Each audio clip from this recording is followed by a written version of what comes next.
Okay, colleagues, we'll get going. It's Wednesday, September 17th, 2025. We're here in Council Chambers at 6:30 p.m. and we'll open our meeting with our land acknowledgement. Thank you, Councillor Wilson. The municipality of North Granville acknowledges that the municipality operates on the territory of the Anishinaabe. We recognize all First Nations, Métis, and Inuit peoples who now call North Granville their home. We respect and support the need for cultivating a strong relationship, and we commit to Indigenous informed decision-making to foster the path towards reconciliation. Thank you, Councillor Wilson. And next, for community adjustment, there's our minutes from August 13th, 2025. Could I have a mover and a seconder for the adoption of the minutes? Thank you. Deputy Mayor, Councillor Wilson, I'll need you to second those minutes. Thank you. Okay, as you note, we're down to 3 members of council this evening. 2 are out of the country.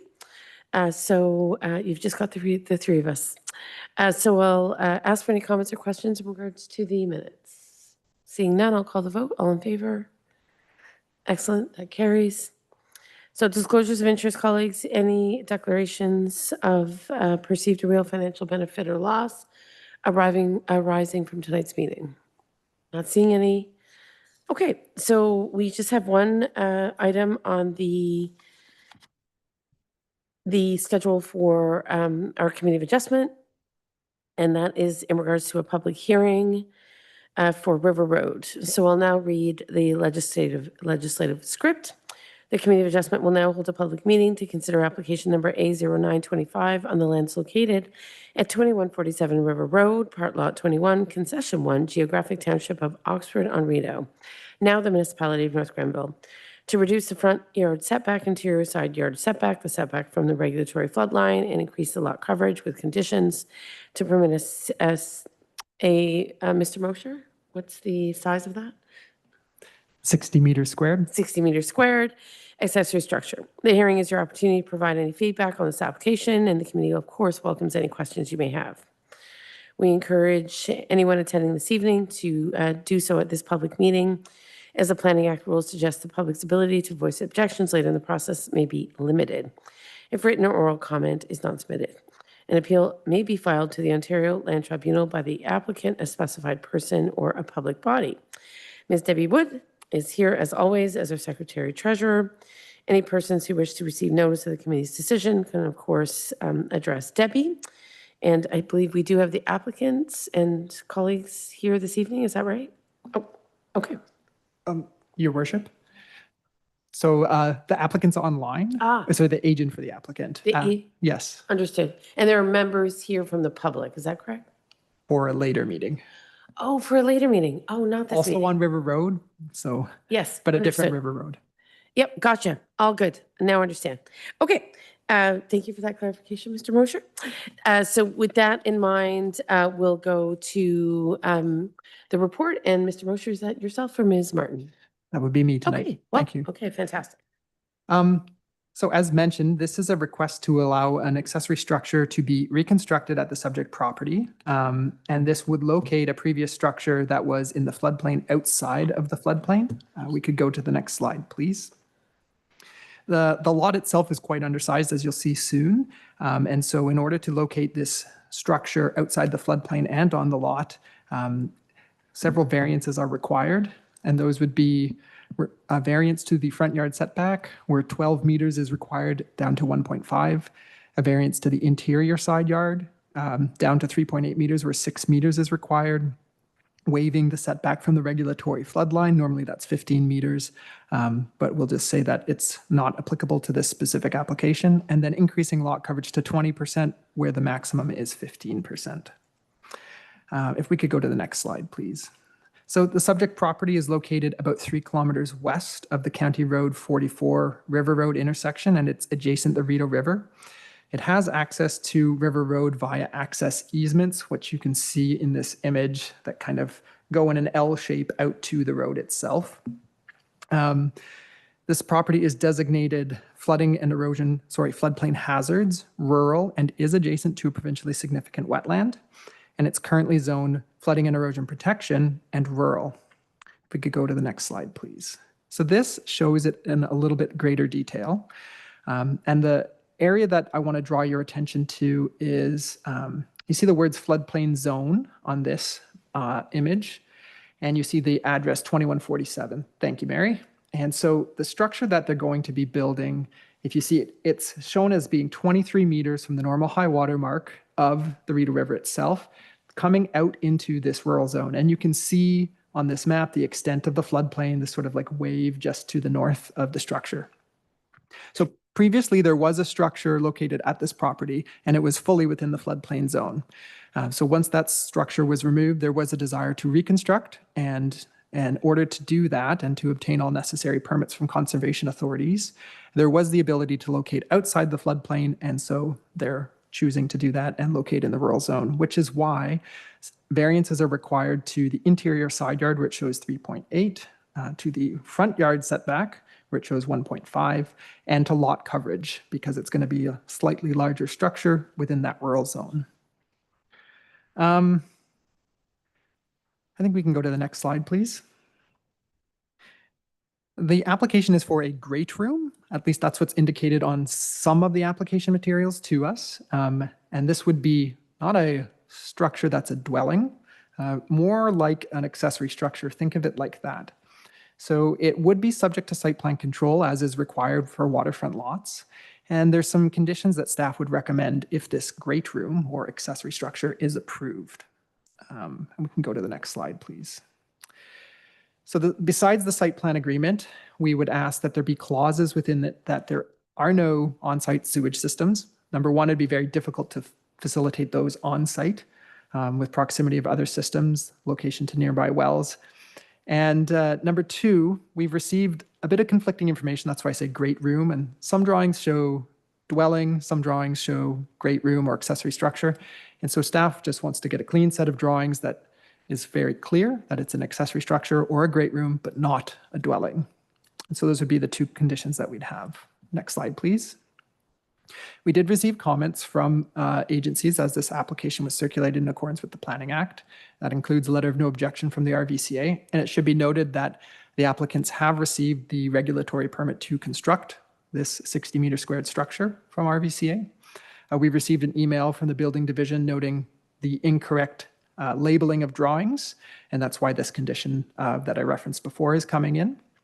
We received an email of no comment from Public Works and Bylaw Services, and we did receive a request for clarification from the United Counties of Leeds and Grenville regarding the location of the front lot line. And then finally, we got some requests for information from our CAO on this file, so it's not on my slide there. Next slide, please. Oh, based on the foregoing, it's always a good thing to relocate a structure outside the floodplain. Yes, sometimes that does require creative thinking or variances to zone standards, but where there's the ability to do so, that is good. When we look at the tests for variances, is it consistent with North Grenville's official plan? It is locating a structure outside of the floodplain. Is it generally consistent with the zone bylaw? Again, for the same reason of relocating outside the floodplain, improving setbacks to water, it is consistent. Is it minor? Given the nature of what could have been there, what development rights could have been asked for, it's a bit of like a downgrade from a full cottage at the property. So staff does think that it's minor and that it is desirable for the appropriate use of land. So in staff's opinion, this application should be approved by the committee. And I'm happy to answer questions. And I know that the applicant's agent is also on Zoom if there's any questions for her. Oh, there we are. So we can see her now. Excellent. So I believe, Ms. Edwards, your hand is up. So I presume you want to also make statements. So if we could unmute Ms. Edwards, then we would be able to hear her in the room. Thank you, Phil, for the presentation. My name is Dana Edwards. I'm a senior planner and I'm the agent for the applicant. I just want to, staff agree with the conditions we agree with the conditions the staff are recommending tonight. I do want to clarify the previous incorrect labeling on the plans. Initially, when we met with the RVCA, my client was thinking of pursuing a dwelling on the property, and those were what the initial plans were prepared for. Following meetings with the RVCA, it was determined that septic couldn't be located on the property. And that's when the client decided to pursue just simply a great room that wouldn't contain any washroom facilities and wouldn't contain any bedrooms. So those plans have been changed, and we are committed to providing the building department as well as the planning department updated drawings that reflect the great room plans. Thank you. And I don't actually understand what a great room is. So that's terminology that's new to me. What is a great room, Ms. Edwards? Through the chair, it's basically my client is really into gathering and playing cards and games with his friends, and he's part of a local group that plays cards and games. So he wanted to have a space where like friends could meet and Right. gather that were outside of the main cottage for large scale games. So it wouldn't be similar to a bunkie. It's used maybe once a week, but it isn't used for sleeping, where a bunkie would be typically used for sleeping. Understood. Okay, great. Are there any other? Yes, Councilor Wilson. Through you, Mayor Peckford, to Phil, Director Mosher. So I'm looking at a picture here of the property with the house on it. And beside that property is the property where they want to build the great room. There's also where there's the blue line, that's the floodplain. Actually, I should tell you which slide or which picture I'm looking at. It's page 20 of our 56. I don't know, Mary, if you could find that in our report. That's what it looks like. So once we get that up. Through you, Chair, just to confirm, you're looking at the report for the Committee of Adjustment, Councillor Wilson? Yep. It may be helpful, Mary, to show the sketch, site plan sketch. I think it's slide 4. And it's the RVCA regulations limits map.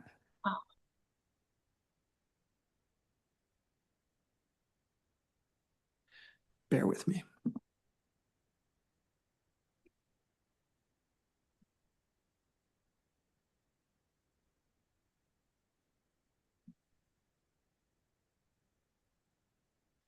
Is that the one, Councilor No. Wilson? No, it's an Okay. actual photo. Gotcha. I know the one you're talking about. I can share it if that's helpful. Great. Yeah.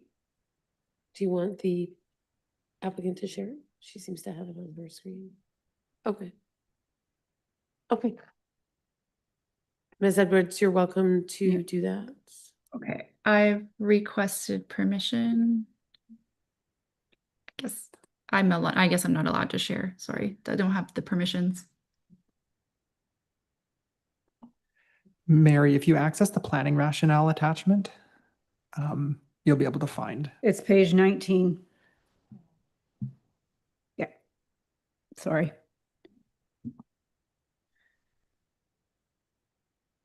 Yeah, it's on page 8 of the planning rationale too. Figure 10, 19, RVCA regulations limit map. I can see that now through you, Madam Mayor. Okay, so what I want to know, or what I'm asking, there appears to be on the lot where they're wanting to put this great room, down towards the water, there is another building. Yes, through you, Chair. There had been a cottage which It's was gone now? Yes, it was Okay, demolished. That's okay, correct. Okay, so yeah, that was my concern. The other thing being is the lane or the road allowance. Is that the allowance that the resident would use to get out to the side road? Or would they have access to that great room through their own property? Through you, Madam Mayor. They do have access via, so the neighboring property is 2157 River Road. That's the one that's highlighted on the map you're looking at. So we understand that for 2147, where the previous cottage was that's been demolished, has right of way. Okay, But our understanding is they can access it from either 2157 or use the right of way to access it from River Road directly. right, okay. So then the other property that's in front, the 2149, it doesn't have any, it has the proper frontage and setbacks from that property? So, through you, Madam Mayor, 2149, that property is considered to be, it has its own setbacks to meet for its own structures. What I can say is that this accessory structure on 2147, it's required to at minimum be 2.4 meters from any dwelling on an adjoining lot, and it exceeds that, Okay, as well as 1.2 meters from any building on its own lot, and it also exceeds that. okay, perfect. Thank you. Sorry for the lengthy explanation, but All good, thank you. I know, given your role with the Conservation Authority, you're probably a little more equipped to ask some of those questions, so thank you. All right, any other questions? Yes, Deputy Mayor.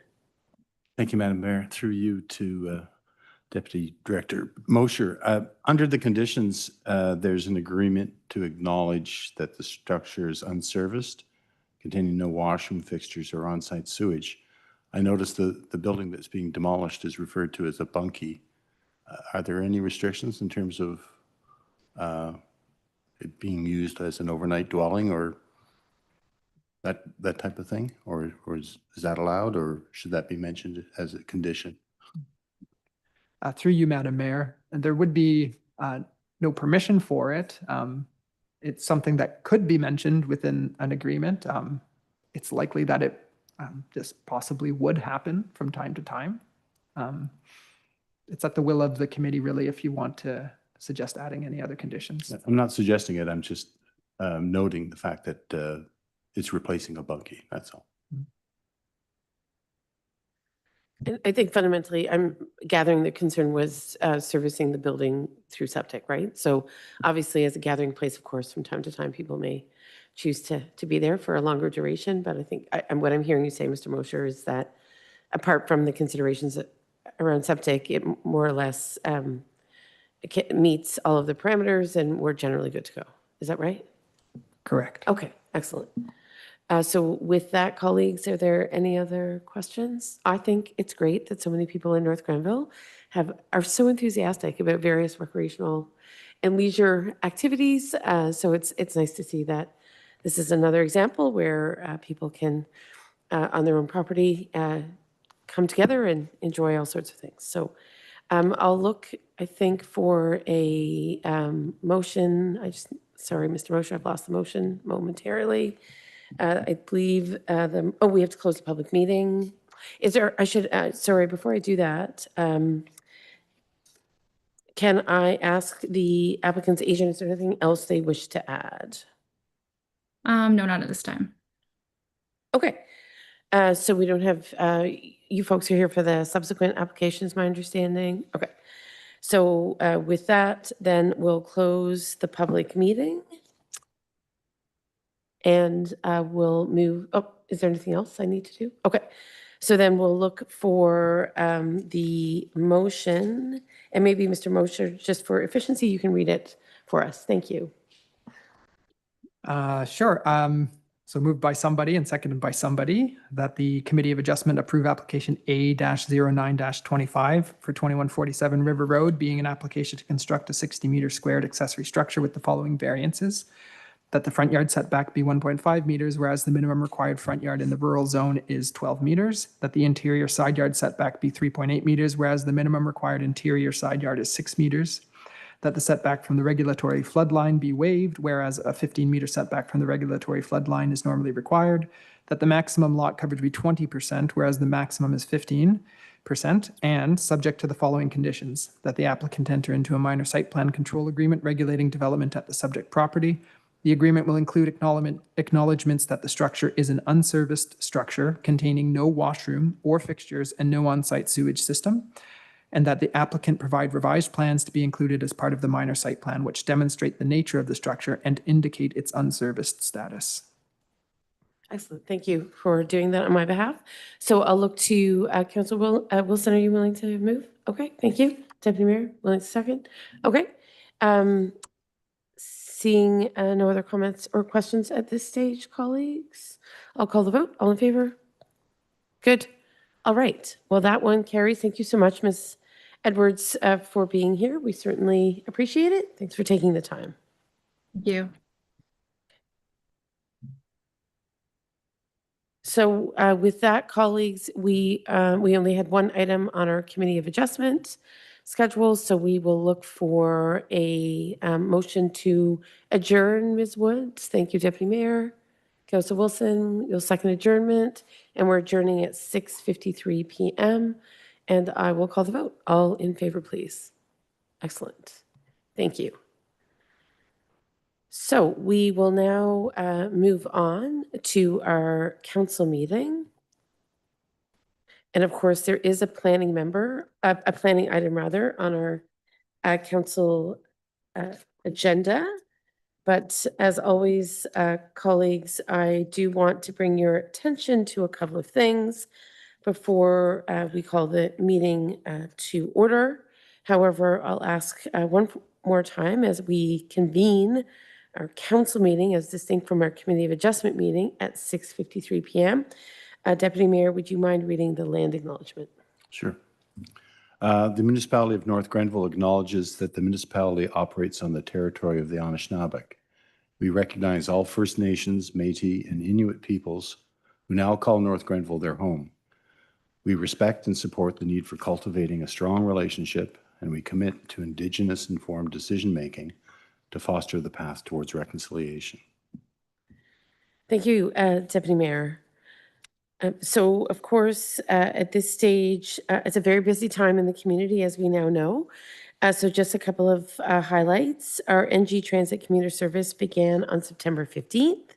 This, of course, is a commuter bus that's going into Ottawa through the OC Transpose Lineback LRT station twice in the morning, twice in the evening, and otherwise is on the road here in North Grenville, servicing our local community. So the service launched on Monday. We hear so far so good, maybe a few minor adjustments to the departure times in the morning, but certainly would encourage folks who are looking to avoid getting in their own car or in need of a connection into Ottawa's LRT to check out our commuter bus. We also have now opened applications for our Mayor for a Day contest. Of course, students from grades 7 to 12 are invited to apply. And I know, given our previous cohorts of mayors and deputy mayors, it seems to be a really enriching opportunity to learn more about the mayor and council and how things work at a municipal level. We also have the beloved Campville Youth Center Golf Tournament this weekend. It's on Friday. I understand they still have spaces. It's a 9-hole game followed by dinner, prizes, and a silent auction, and is an important fundraiser for the youth center, which does critical after-school programming Monday through Friday. I also wanted to take an opportunity to recognize Legion Week. So Legion Week happens across Ontario. Our local Campville Legion Branch 212 will be hosting a community breakfast this Saturday, and they have hosted a variety of other activities. So just want to take the opportunity to highlight Legion Week. Some of you may have also noticed that our Seven Feathers crosswalk has now been installed on Prescott. It looks wonderful. We've been working very closely with the person who was the catalyst to bring this all together. And we will have a dedication ceremony for the Seven Feathers Crosswalk next Wednesday at 6 p.m. And Elder Albert Dumont will be joining us. So we invite anyone from the community to gather with us at Rotary Park. And then finally, as Councillor Wilson well knows, The North Grenville Sports Hall of Fame next event is on Friday, September 26th. It is a free event beginning at 6 p.m. And I think, Councillor Wilson, I'm allowed to say who the inductees are? Is that public? Okay. So the inductees include Bruce and Liz Robinson for their decades of snowmobiling leadership, and a couple of other teams. So, Councillor Wilson, I know you're working hard on that event, as you have for many, many years. So we look forward to celebrating some local athletes and community leaders. And with that in mind, I'll bring us to the council agenda. And this is, I'll need Councillor Wilson, if you don't mind, that you move that the council agenda for September 17th, 2025 be approved as presented. Deputy Mayor, if you don't mind seconding. Any comments or questions in regards to the agenda? Not seeing any. All right, I'll call the vote. All in favor? Excellent, that carries. Next, I'll go to declarations of pecuniary interest and general nature thereof. Of course, this is in regards to perceived or real financial benefit or loss arising from any item on the agenda this evening. Does anyone have a declaration? Great. If not, we are going to go to our public meeting. And of course, this public meeting is in regards to 4433 Rideau River Road. And Ms. Remming, I don't know if I have the script for that public meeting. Maybe you can help me find it in the papers.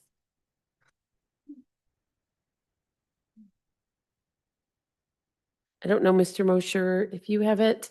I know we're juggling two sets of papers. Okay. Okay, thank you. Don't think we have a paper copy, but I'm happy to use your laptop. Excellent. Just take a minute.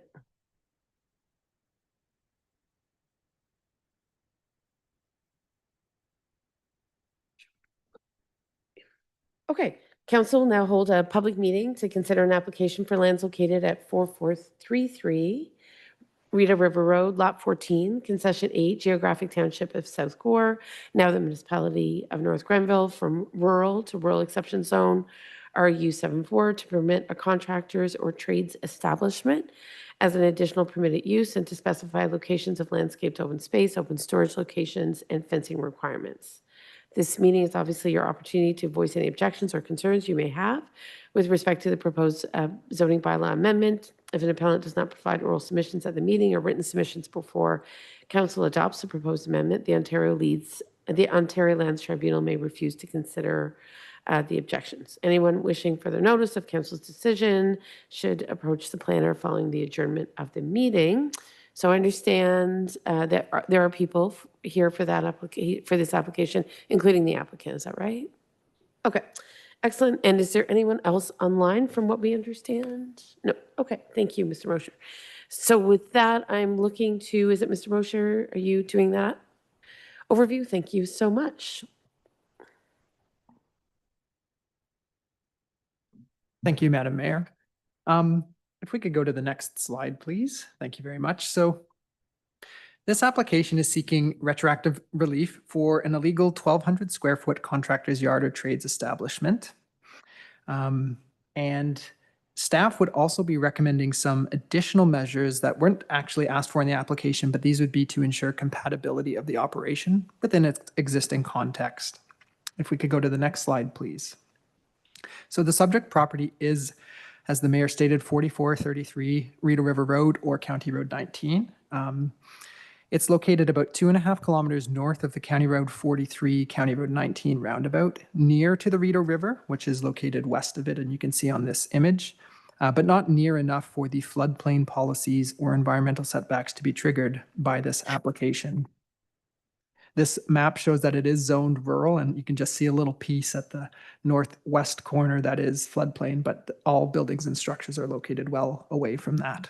If we could go to the next slide, please. This is a very difficult to read map, but what it is showing is the official plan designations for the subject property. So it is located in lands designated rural. Surrounding it are mineral aggregate reserves. The wetland and floodplain are to the west, but this property itself, similar to the zoning, is located outside of any environmental setbacks that are subject to zoning. So it's just the rural zone category. So the reason this application is coming before council this evening is that building staff had observed that a structure was constructed without the benefit of a building permit at the property. And based on this, there were some visits that occurred, including planning staff going out and visiting with the property owners. At these visits, we observed what was there and discussed compliance options. And that's resulted in this request to allow for the use. So the zoning is rural, and that would not permit either a contractor's yards or trades establishment. If we could go to the next slide, please. So based on 2 separate site visits and some policy review, staff would be recommending that if council approves this, that there are some additional measures beyond just the use that are established in the amending zoning bylaw. And these would be permanent compatibility measures, and they would include a physical cap on the business itself. So that would be the trades establishment. The arrow points to the coverall building there. A physical cap on its gross floor area to no more than 1,200 square feet, which is its current size. Ensuring that open storage is located south of the structure in question. So you can see this arrow pointing to open storage and this orangish sort of blob to the south of the structure itself. Erection of a permanent solid board fence along the northern portion of the lot as shown. And that would be as shown in the red line, the thick red line, from the wall of the structure and going west to the front wall of the dwelling. And that fence would be a minimum of 6.5 meters in height and could go up to 8 feet if needed. And finally, maintenance in perpetuity of the existing cedar hedge and an increased landscape open space buffer of 6 meters or 20 feet. We will come back to the slide in a little bit, but we can go to the next one for now. So staff can recommend approval of this application because it is consistent with the provincial planning statement and the county's official plan, notwithstanding the way in which we got here. So this ask to have a contractor's yard or trades establishment does support healthy, integrated, and viable rural areas. It helps to build the economic base, diversify the economy, and allows for some employment opportunities. There are rural policies in the provincial planning statement that say that some home occupations or industries on rural lands should be allowed when they can be sustained by rural service levels. Obviously, there should be minimal constraints on resource and agricultural uses, and those are the 2 that are noted. And finally, this does encourage intensification of an employment use and can be considered to be compatible if these measures are adopted in staff's view. Next slide, please. Regarding the United Counties of Leeds and Grenville official plan, it's a little bit briefer, but this application would help to support a healthy and integrated rural area, maintain rural character with compatibility measures. It does protect against encroachment into prime agricultural areas. It wouldn't impact resource areas, the mineral aggregate reserves to the east, and it does help to promote a diversified economic base and activities. Next slide, please. Regarding North Grenville's official plan, limited commercial uses are contemplated within the rural land use designation, and that's what this property is located in, where there is appropriate buffering and screening proposed, and where that type of development is subject to site plan control. So if a zoning amendment is approved and adds a new use and asks for these additional compatibility measures, site plan control would be the next stage of approval that would be required, and it would be a contract between North Grenville and the owners of the property to ensure that it's operated in that way in perpetuity, and the site plan really codifies the details on the ground. So these measures and the physical cap on space would achieve compatibility in planning staff's opinion. It should also be noted that staff would not be supportive of any expansion of the business at the subject location beyond the 1,200 square feet that currently exists. If that scenario were to be advanced, at that point in time, we would have to examine, it's probably that this business would be better suited to move to another property. Next slide, please. So just to sum up, Staff is proposing that if council approves this contractor's yards or trades establishment as a permitted use, that additional compatibility measures be imposed, and that is to require open storage to be south of the existing building, imposing fence requirements from the northwest wall of the structure to the front of the residence at the property, and imposing minimum landscape open space provisions and the cedar hedge to be maintained in perpetuity. Next slide, please. So just coming back to this image again, this would certainly form the basis of a good visual representation of the compatibility measures. And if carried out this way, staff would be of the opinion that this could be considered to be consistent with the PPS, United Counties, Leeds and Grenville official plan, and North Grenville's official plan. Next slide, please. This application was circulated to agencies as required under the Planning Act and members of the public. We did receive an email from the United Counties of Leeds and Grenville noting that the road superintendent is supportive of accommodating an entrance adjustment through a variance process, which would be handled by the county.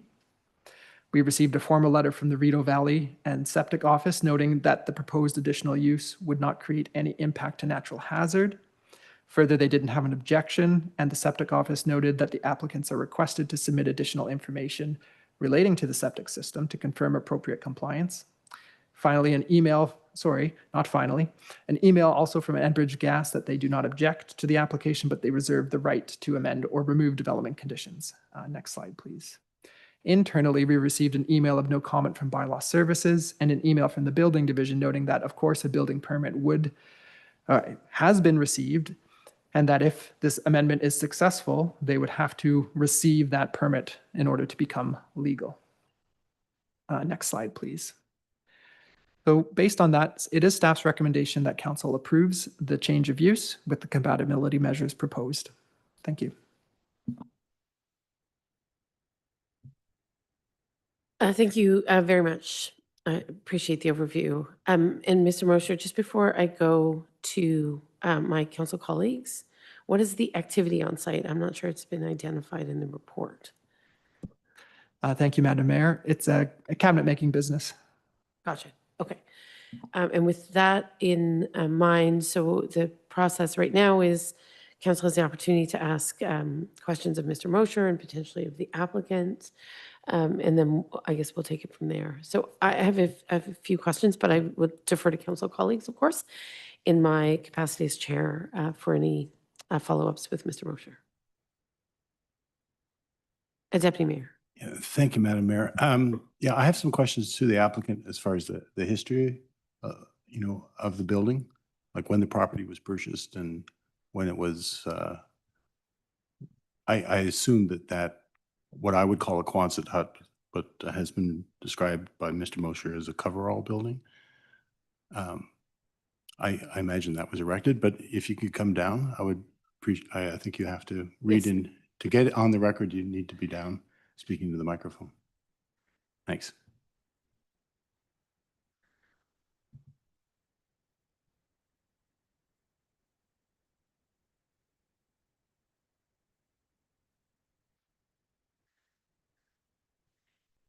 Thank you. And if you could just remind us of your first and last name.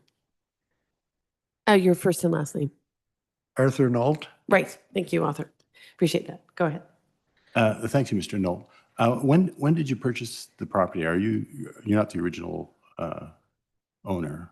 You purchased it at some point in time? Oh, and we'll just need you to turn on that mic. Yeah. Yeah, just if you press the button, there you go. Yeah, Yeah. no, I purchased the building about 25, well, a little more than 25 years ago. Yeah. Okay. And when did you construct the coverall, the Quonset building? 5 years ago. 2020? Yeah, 2019 is when it started, when the building actually was delivered. Okay. Oh, so it's constructed on site? Is it on a pad? Yeah, it's a kit. Yeah. And is it on a slab? Built on a slab or? Yeah, it's built on a monolithic slab. Oh, okay. And that was in 2020. And is it around that time that you started the commercial activity on the property, or did you always? Yeah. Okay.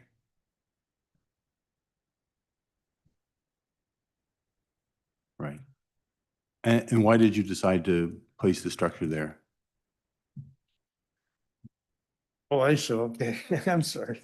Yeah, no, Um, you kept cutting off, yeah. Yeah. I just noticed there's two entrances, you know, on the north and one in the middle of the property, and there's lots of space on, I guess that's the southern part of the property. I'm just curious why you chose that Well, location. just for access, driveway straight through, we back the trailer and if you look at it, you'll see that we can back the trailer and the truck up straight to the shop and load. And So it it's was more, more convenient on that side than Right. trying to put it anywhere else. right. And you running a business? What kind of business, can I ask? It's a cabinet business, Oh. so we construct kitchens, closets, custom fireplaces, custom libraries, any type of millwork that's custom we do. Okay. And you do the milling inside that Quonset hut? That's correct. Oh, okay. Did you not know about requiring a building permit when you put Oh, up the yeah, it structure? was, the problem was it was during COVID. And what had happened was the building was ordered, COVID came. I spoke to, I think it was Randy was the building inspector here then, I can't remember, but I had inquired about stuff. And we had $100,000 worth of equipment being delivered. I couldn't let it sit outside for winter. I got all the permits that I could, hydro, gas, everybody that I could possibly get, and I put the building up. I know I was skirting it doing that, and I apologize, but I knew down the road there would be consequences and I would have to address them. But it near bankrupt me. I mean, I had $100,000 worth of equipment going to be sitting out in the driveway for the winter, a building that was sitting there waiting. I mean, it was just do or die, more or less. So you didn't apply for a building permit? No, it was COVID. I mean, you couldn't even get in the building here. Yeah. It was just horrendous everywhere. And everybody was telling me it's going to be like 3 months, 4 months. I'd have been in the middle of winter. I'd have been in big trouble. Okay. Thanks. Thanks for that background. Excellent, thank you. Councilor Wilson, anything at this stage?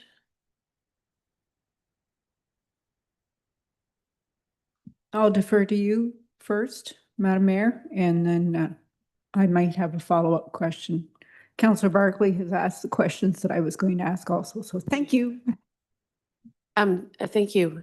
And I was just looking up your cabinet making business just to see, and I can see that. Thank you for that. I think, certainly when these applications come forward, particularly in rural areas, often the concern is around compatibility. And I know, obviously, Mr. Mosher, you've spent a long time, I think, in this report contemplating how to ensure good compatibility, given that we are in a rural area. And Mr. Mosher, I know you've highlighted the fact that our official plan really encourages, right, and explicitly ensuring that rural areas can be places of economic activity, not just for residential use. So I can appreciate that. I know you highlight the prevention of operational creep, which is, I think, why you, if I'm to understand you correctly, have highlighted some limitations in terms of the use of the uses on the current property as currently proposed, right? And I know that you speak often of the northern property boundary, and I'm just wondering, how do from your perspective, because what often comes up in these situations is obviously noise and traffic. So, and we've seen this before on Totem Ranch Road and many other places where there is a concern about large delivery trucks coming in or just noise related to operating what appears to be a very successful business. So to you first, and maybe then to Mr. Nolt, Mr. Mosher, in terms of that operational creep and that the capacity to ensure compatibility, are you confident that these measures will do the trick? And again, I'm sort of reminded of another meeting we had on Totem Ranch Road where a similar kind of rural-based business that was growing was, met with some concern and At that time, I think you also did a great job of trying to ensure that there could be compatibility generally. So I just wanted you to speak a little bit further on those efforts around the prevention of what you call in the report operational creep. Yeah, thank you, Madam Mayor. I can say, based on experience, yes, I'm confident that these compatibility measures can work, especially if there's the physical cap on the gross floor area to be no more than 1,200 square feet. Yes, in an ideal world, would it have been better had the building been located south or something where there's fields that are adjacent? Yeah, that would probably have been even more compatible.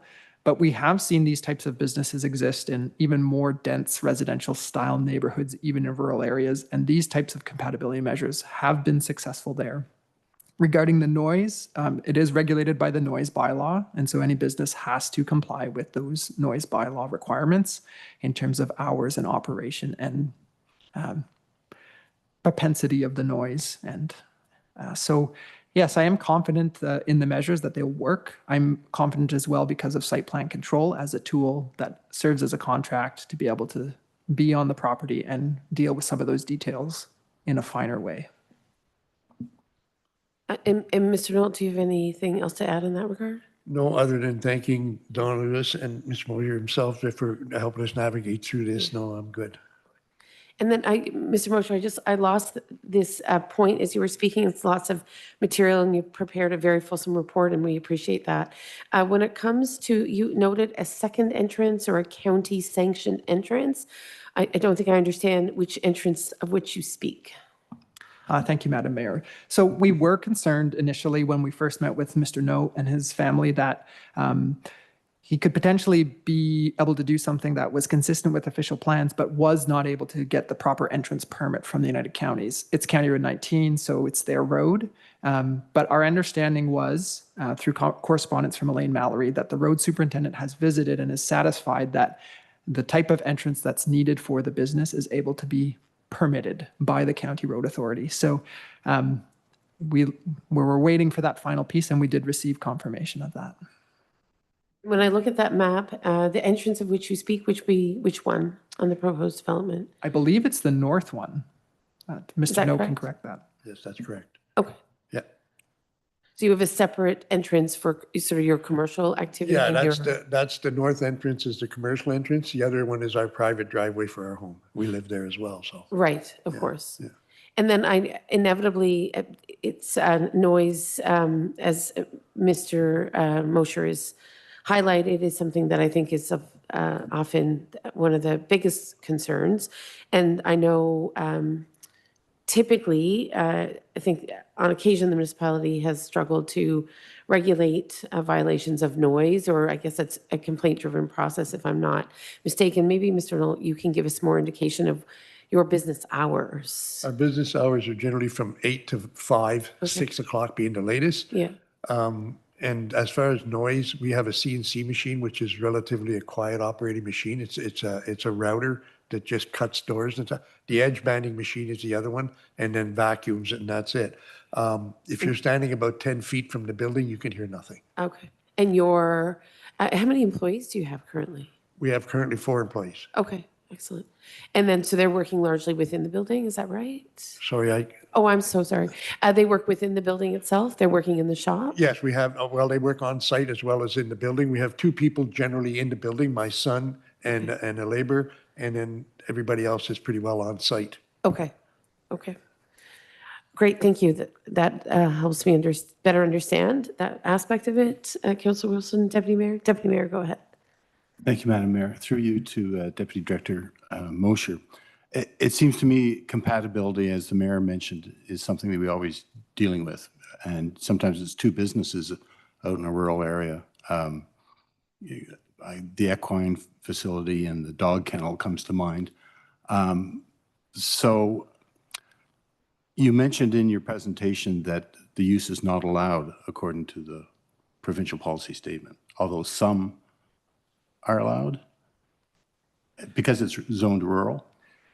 Through you, Madam Mayor. So presently, this use is not permitted. It's not because the property is zoned rural. Yeah. The provincial planning statement does contain policies that allow for types of rural businesses to exist and operate.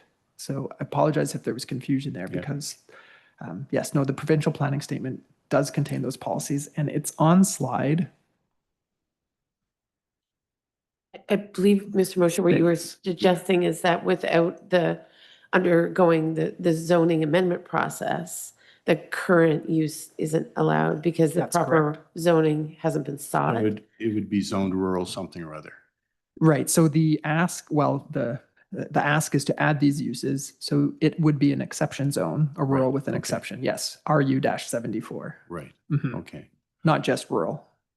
Does the municipality have the ability to issue a dismantle order to remove the structure? Through you, Madam Mayor, we do. So the chief building official has authority to issue stop work orders, orders for removal, orders to stop up and close, many types of different orders. As planning staff, we don't have the ability to influence the chief building official's decision when it comes to whether he issues an order or not. But yes, that tool does exist under the Ontario Building Code for the chief building official in those instances he deems necessary. And remind me what the comments were from the building department? Any? Yep, we did receive comments from the building department through you, Madam Mayor. They alerted us to at first that there was a structure built without the permit, but then they stated that they have received a permit application and that would need to be obtained if the application is successful. I see. So if the application is successful, they'll submit a building permit. The application has been submitted based on the comment, and so it's waiting to be approved should the application be successful. Okay, thank you. Councillor Wilson? Through you, Madam Mayor, you both have asked the same questions I was going to, so thank you. It saved me using my verbiage and painfully going through it. Thank you very much. Appreciate that. Certainly, I think at this stage, we have all of the information. Of course, as you can appreciate, the pandemic was a crazy time, and understand that sometimes you're trying to move quickly as a business, which I'm sure, we saw during COVID, there was a large appetite for people to renovate their homes, and I would imagine you were facing an increase likely in the activity of your business. So obviously it's regrettable that you weren't able to obtain a building permit at that time. We accept that the pandemic was a difficult period for all kinds of reasons, and you are right. There were times when the doors were locked, right? So it was tough. I believe me, we heard from a lot of businesses and developers, who were eager to get building permits. We certainly did our best, to be clear, to issue those permits. So lots of permits were issued, but nonetheless, it is what it is. I think our job as a council to really ensure compatibility. And I know with that in mind, Mr. Mosher, you've said that at this time you would not be comfortable as a planner recommending any expansion to or permitting, permitting, I guess, recommending to council or yourself permitting an expansion of the business beyond what's there now. And Mr. Knoll, do you have plans to expand at this stage? What it is there now is where it's going to stay. I Right. mean, that's it. We're not expanding. Right. We have another business in Ottawa. We have a paint booth in Ottawa. All the spraying, all the painting goes on down there. There's no chemicals or anything in the shop. It's strictly a mill shop, and that's what it'll stay as. If we do expand, it's going to be on a new property with a Right. just strictly commercial shop. Right. So that would be your thought moving forward if the demands on your business, your appetite to expand were to go beyond what you have now. Absolutely, Right. absolutely. That building would actually become storage. Right. Understood. Deputy Mayor? Thank you, Madam Mayor. Through you to Deputy Director Mosher. Just help me clarify here. So if this goes ahead, we approve the rezoning, the zoning bylaw amendment, does that automatically, the building permit can now be dealt with by the building department? Does that mean that they will take this zoning bylaw amendment into account and permit the building to stay where it is?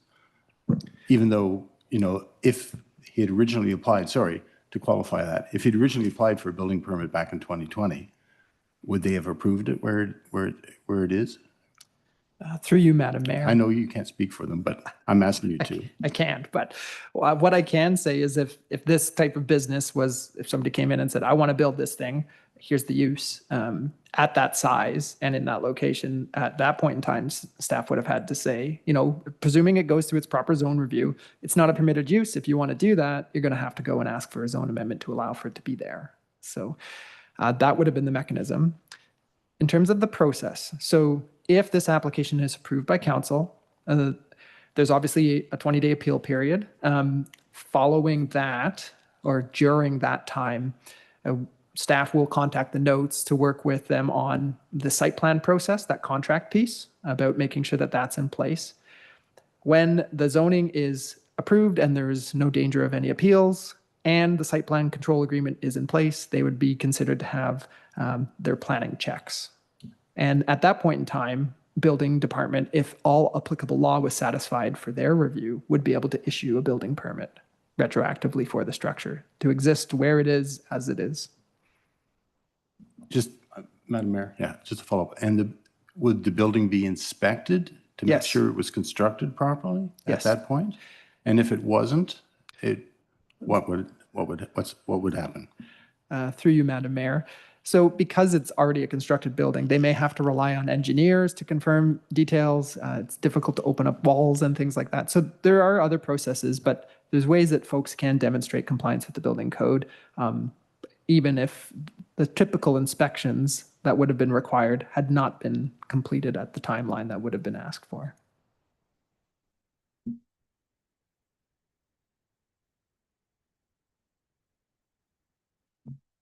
Okay, well, do you have a follow-up, Deputy Mayor? Okay. And might I just ask Mr. Knoll, just speaking again around that sort of operational creep, it suggests that there is a cedar hedge, provides some visual screening. Obviously, just given the location of the building on that north side, it proposes the establishment of a solid board fence along the northern boundary, and I presume that's something that you would be willing to do? Yes, absolutely. Actually, we've already started. I put a section, Okay. but that will definitely be taken care of. Right, just because I presume if you, just given the level of activity, even if some of it is within the building, that Yes. potentially sort of helps with the delineation between the properties, correct? And just to reiterate here, that building was engineered. It was an engineered drawing. We submitted all that, as well as the slab was engineered. And we have an engineer on site that's been looking at it since it's been in the last 2 months. So just to make sure that everything complied as far as building code goes. And what led you to start a cabinet making business? Is that, Sorry? what led you to start a cabinet making business? Oh, I started it 25 years ago. Yeah. I thought the S on my chest stood for Superman, but I know now that differs a little. No, I've always been passionate about millwork and fixing stuff and doing things. And so like it just led to that. I worked for Hawthorne Kitchens for years and put myself through university with it. And then I just decided, I'd do it on my own. Excellent. Okay. And it's a full-time occupation now, it must be. Oh, yeah, it's Yeah, the that's- growing Yeah, concern. yeah, it's been, my son runs it now. My son is the one that does all the day-to-day on it now. But yeah, no, it's a challenge. It sounds like a growing concern, no doubt. Yep, and that was the reason why we needed we had gotten a contract and then COVID hit. And to fulfill the contract that we had gotten to make doors and everything, we needed this equipment put in. We'd already purchased it. If I hadn't have done what I'd done, I'd have bankrupted. I'd have been gone.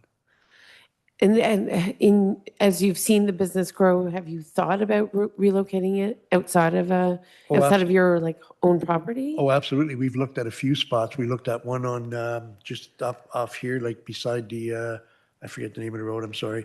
But we looked at a spot there. The garage had apparently burnt down. It was a 2,000 square foot building that had burnt. And we were looking at it. We had the foundation checked and it was sound enough that we could actually put a building up. We looked at that. Deal didn't work out. We're looking at different aspects because I mean, my son wants to ultimately grow it. I want to retire, Right. but my son's going to ultimately grow that. Right. So the idea would be if the business continues to grow at some point, it's likely you would relocate? Oh, Is yeah, that- I mean, it depends. I mean, Yeah. he would, but I would definitely relocate to grow. I mean, we just couldn't do it there. Right, I mean, the size of the CNC machines and everything at the shop is full now with just the equipment we have. right. Okay, thank you. Mr. Mosher, is there, oh, I apologize, Deputy Mayor? Sorry, Mr. Knoll, through you, Madam Mayor, to Mr. Knoll. Would you be willing to relocate the Quonset hut? I mean, it's I a wouldn't kit. move- I wouldn't move the building, but I would definitely move the business. But the business, the building, I mean, you know, it's a good storage location. It's well built and it would work. I'm just, you know, I'm fixated on this overview, and I'm seeing all that green space next to the agricultural field. It would make it would make me happy, I'm sure. Possibly other people if it wasn't so close to the residential dwelling. Yeah, I understand. Like I see where, It's But- expensive, I understand, but yeah, I've got pretty well field all the way around me. My neighbor has been there a long time as well. I know him well, all the neighbors, and they've been great. Like I said, the noise level is minimal. There's no dust. I mean, if you walk around the building, Phil was there. Yeah. There's no dust around the building or anything like that. We've got a good vacuum system in there and everything. So we're really conscientious that way. We really have been taking care of it. You know, like I said, the reason I even went that route was COVID, number one, and the building was delivered. My equipment was sitting there. I could not wait. It would have been winter and I would have been done. So, but I mean, like I said, if this is approved there now, I mean, we've taken all the steps that we can. So if this is approved, it's not going to grow anymore. And that's the business. It's the same business that's been there. Like I said, I've operated out of there for 25 years or better.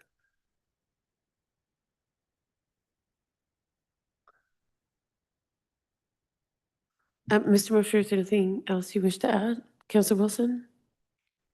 Okay. Okay, and you mentioned neighbors, and so they've sort of seen your business grow, and for the most part, I mean, you have, obviously, just looking at the map, we see that you have one property on one side of you, right? And what's your assessment of the compatibility with the neighbor in closest Oh, proximity? he's fine with it all. I've assisted him in some different projects that he's put in his house. I've worked in the whole neighborhood, so Yeah, I'm well established in there and they know, and like I said, 10 feet from the building, you don't hear nothing. right. You really don't.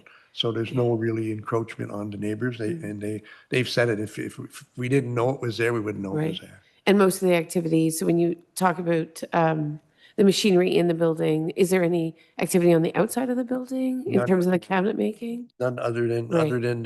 than loading the trailer to take the material to a site. Right. There is no activity outside other than me cutting the lawn. Actually, my wife cutting the lawn.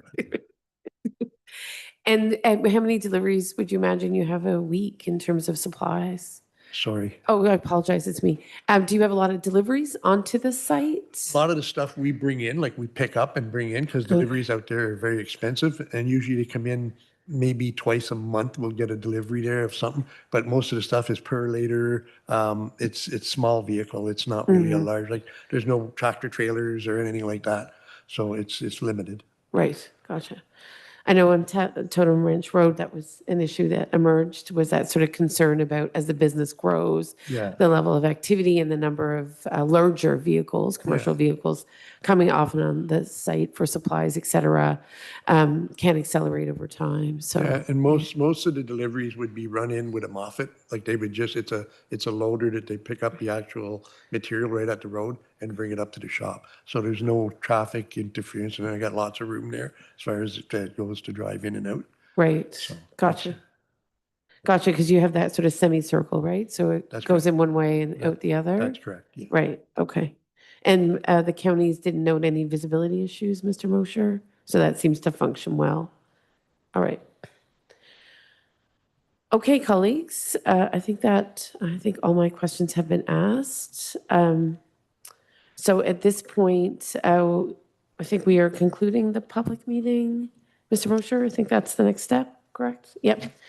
And then we would look for a consideration of the motion, or certainly, council colleagues, you can ask for more information. I will be looking to both of you to move it in second or introduce a different motion in regards to the approval of bylaw 7225, being a bylaw to amend the zoning at 4433 Rideau River Road, rather, from rural to rural exception zone, RU 74, to permit a contractors or trades establishment as an additional permitted use and to specify locations of landscaped open space, open storage locations, and fencing requirements.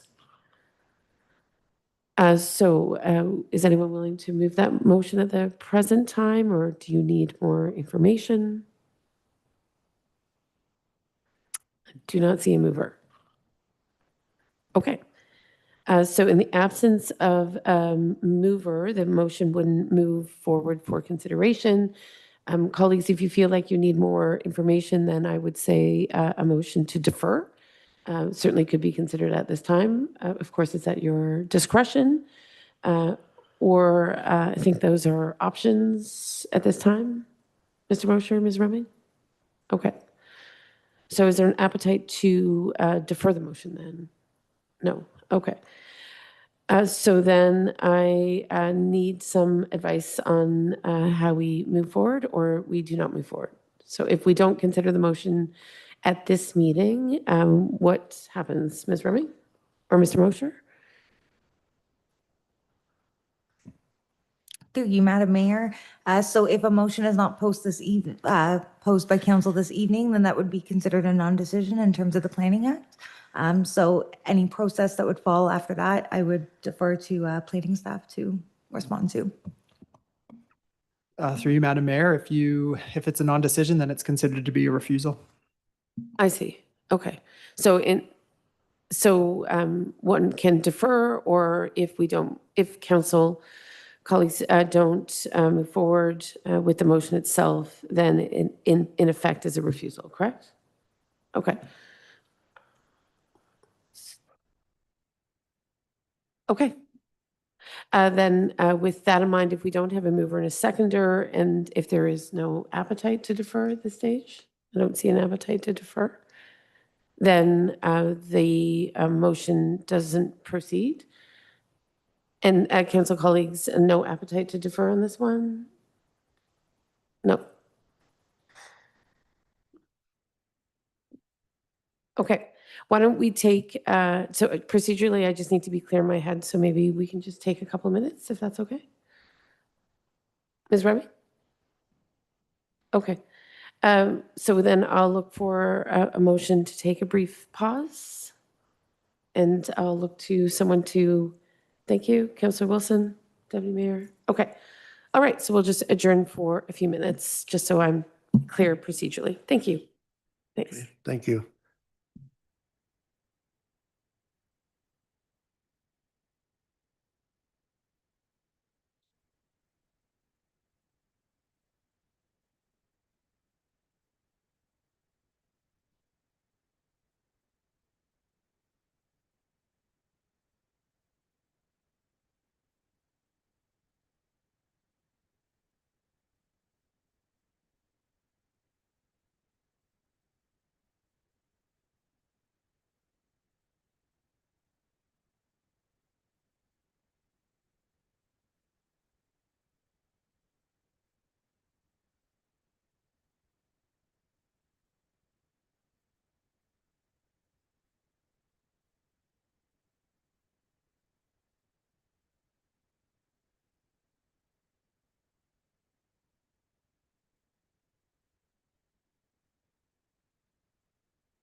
Okay, colleagues, we're just coming back to the table.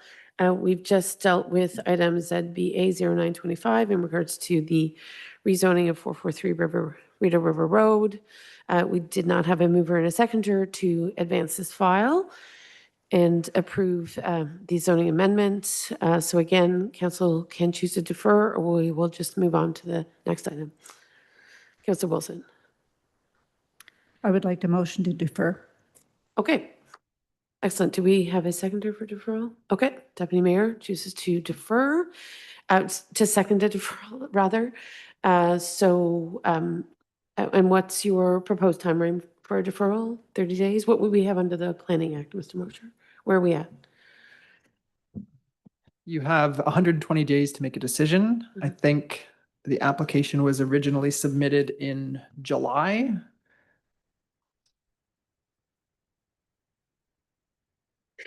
September. So does a You have deferral, till November to make a Okay. decision. and so does a deferral reset the clock in terms of timelines? Ms. Martin? Just to correct the deputy director, it is 90 days for zoning, not 120. Okay. So October. October, so a month more or less. Okay.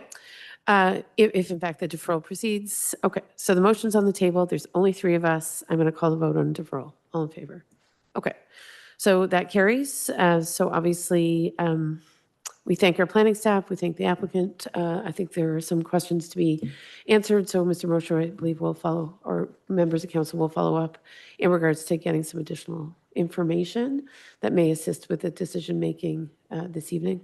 So we appreciate the applicant being here and the questions that were answered, and we'll just take it from here.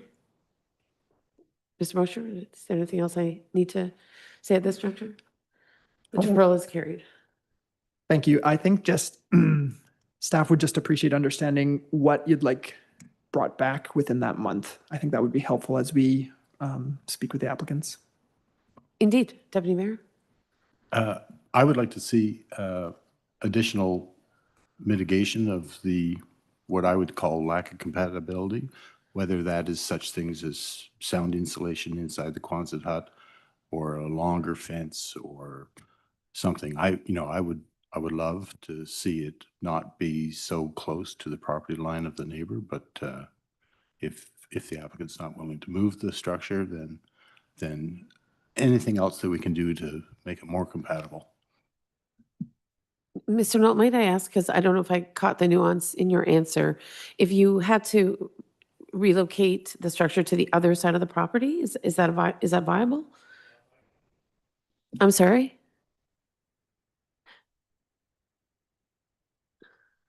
I'm sorry, I just didn't catch your answer. I apologize.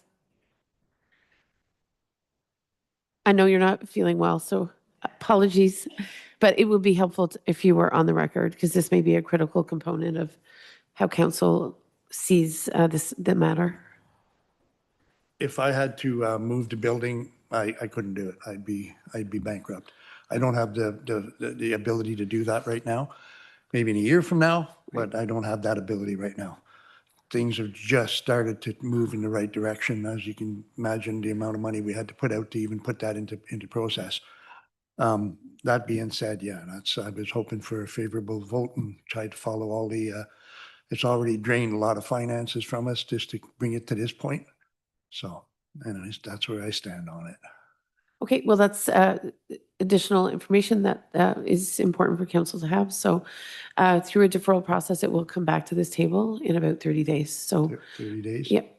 And Mr. Mosher can give you more insight into how that all works now or in the future, Mr. Mosher. So you can take some time to work with Mr. Knoll, and we'll make sure that council is specific about the other information they may need to make a decision. Okay. Thank you, Mr. Knoll, for being here tonight. Thank you. Okay, colleagues, we're going to move on to our deputations. Thank everyone for coming this evening. We have our Breast Cancer Awareness Month. This is a letter from Fiona McKenney. The recommendation is that whereas breast cancer is the most commonly diagnosed cancer among Canadian women, with approximately 1 in 8 women expected to be diagnosed during their lifetime, whereas more than 26,000 Canadians are diagnosed with breast cancer each year, and tragically more than 5,000 will lose their lives. Whereas statistics indicate that Leeds and Grenville has a higher rate of breast cancer prevalence and mortality compared to Ontario as a whole. Whereas Breast Cancer Awareness Month serves to educate the public on prevention, early detection, treatment, and support services, while also fostering solidarity with those diagnosed, survivors, and the families of those we have lost. Now, therefore, be it resolved that Council of the Municipality of North Grenville hereby proclaims the month of October 2025 as Breast Cancer Awareness Month in the Municipality of North Grenville, and further that a breast cancer awareness flag be raised on October 2nd as per bylaw 0622, and for the duration of the month to honor those who are fighting, remember those who have been lost, and support ongoing awareness and education efforts. So colleagues, in regards to the recommendations, I'd be looking for a mover and a seconder, Ms. Remming, is that correct? Thank you, Councillor Wilson, Deputy Mayor. And just to say, we want to thank Ms. McKenney in particular for submitting this. She had been in conversation with a number of families or survivors of breast cancer, and there's been a long-standing desire in certainly North Grenville to have Breast Cancer Awareness Month recognized.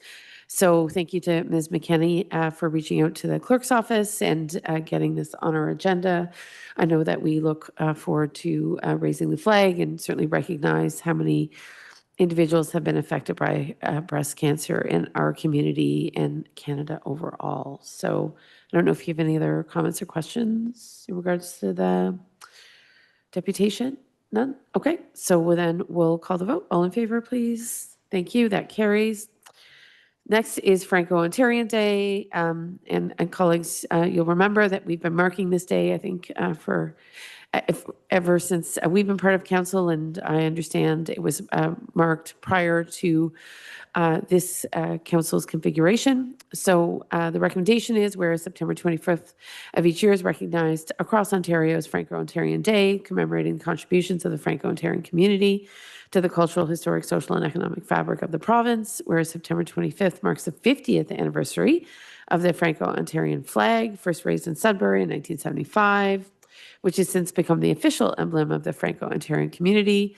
And whereas celebrating the 50th anniversary of Franco-Ontarian Day promotes inclusivity, understanding, and the recognition of the importance of French language and culture in Ontario, now therefore be it resolved that the Council of the Municipality of North Grenville hereby proclaims September 25th, 2025 as Franco-Ontarian Day in the Municipality of North Grenville, and that the Franco-Ontarian flag be raised on September 25th, 2025 to honor the Francophone community and to commemorate the 50th anniversary. Looking for a mover, Deputy Mayor. Would you like to move that? Councillor Wilson, second. And I know we do have time set aside on the 25th to, in fact, raise the flag, as we have done in previous years. Regrettably, I will not be able to attend. So I know I'll look to council colleagues, including Councillor Strachan, who is exceedingly bilingual and able to address guests in French to celebrating the 50th anniversary. So I'm grateful to see that on our agenda. And with that, I think I have a mover and a seconder. Have I called the vote? Did I call the vote on that one? Call the vote. All in favor? Thank you. Next is our consent agenda. You'll see, colleagues, two things on the consent agenda. Ms. Dunlop highlighted that we have to enter into the transfer payment agreement for the funds that, as you are aware, we announced earlier this year. And of course, the bus in and of itself, as I mentioned in my opening remarks, is now on the road as a commuter service into Ottawa.